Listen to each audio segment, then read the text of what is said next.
Prairie Mustangs, Miss Jones here, and I'm going to read the next chapter, Chapter 4, in Liberty Porter, First Daughter.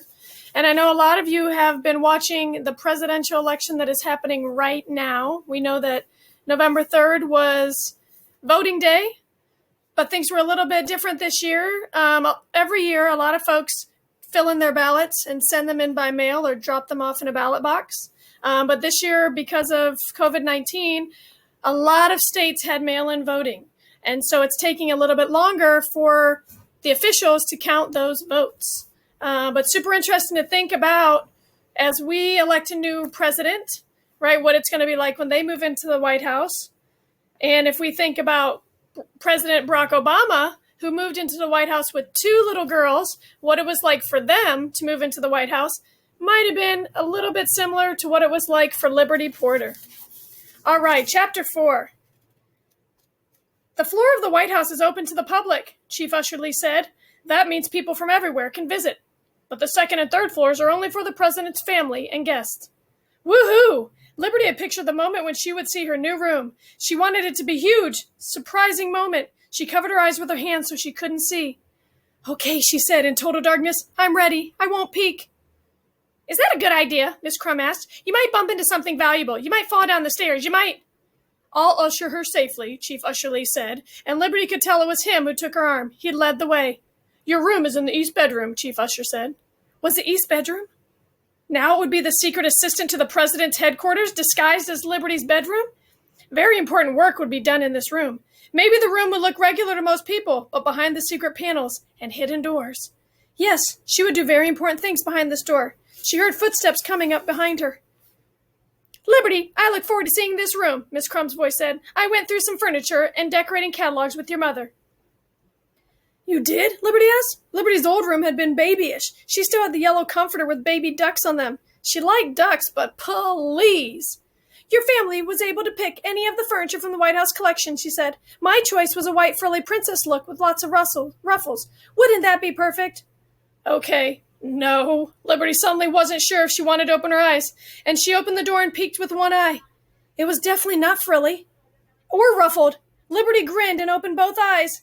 Yes! Her room was her favorite kind of blue. There were bunk beds. There was a ladder to climb up and a slide to go down. There was a bulletin board so she could stick up her pictures.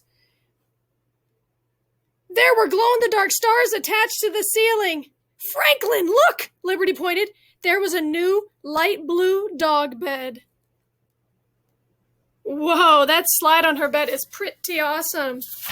There was a ball, a rubber bone, and his favorite squeaky toy. Franklin ran over and jumped on his bed. Liberty ran over to her bed, and then she saw her beanie dogs on the top bunk and on the shelves. Her beanie dogs! And new blue and white fluffy bed stuff. Liberty took out her cell phone and took pictures of her room. This is not what I was expecting, Miss Crum muttered. Where are the lace curtains I suggested?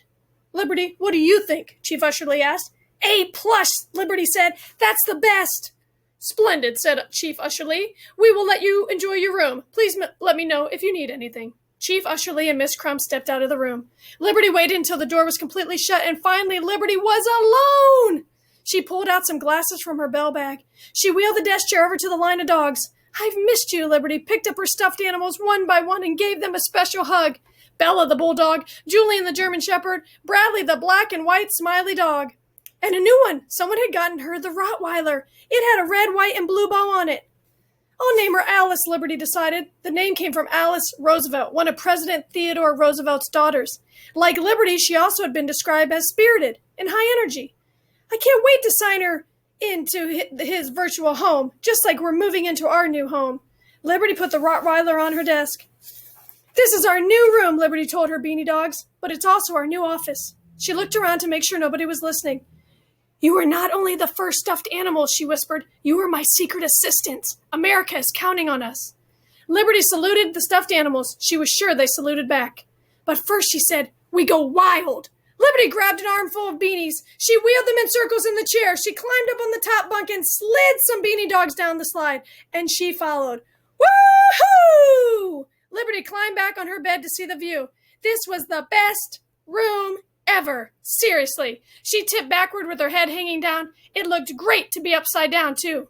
Liberty saw herself in her new mirror. She realized she was still wearing her coat and dress. Liberty had found out that she wore found out that what she wore on Inauguration Day was a very important choice. She had read about it on the front page of the newspaper a couple weeks ago. First daughter will be fashion trendsetter. The world is watching. What will Liberty wear? Hello, that was serious pressure. Liberty was not used to the world watching what she would wear. Liberty had not been a fashion trendsetter in a sadly long time, not since preschool. That's when it was totally normal to wear a feather boa and a superhero cape. And everyone knew Liberty had the best costumes. Liberty had tried to keep the feather boa trend going in first grade, but everyone laughed at her. So when it was time to pick out her outfit for Inauguration Day, Liberty had an idea. If Liberty was going to set trends, she could wear a feather boa to Inauguration Day. Then kids all over America would want to wear a feather boa. And everyone who laughed at her in first grade would be like, oh no, we never should have laughed at her. Liberty was 2 years ahead of fashion trends. And they'd all write her letters of sorry at the White House. Liberty would forgive them, but let that be a lesson to them. It would have been a fashion-tastic plan, except Liberty's mother said N-O to the feather boa and Y-E-S to the warm winter coat.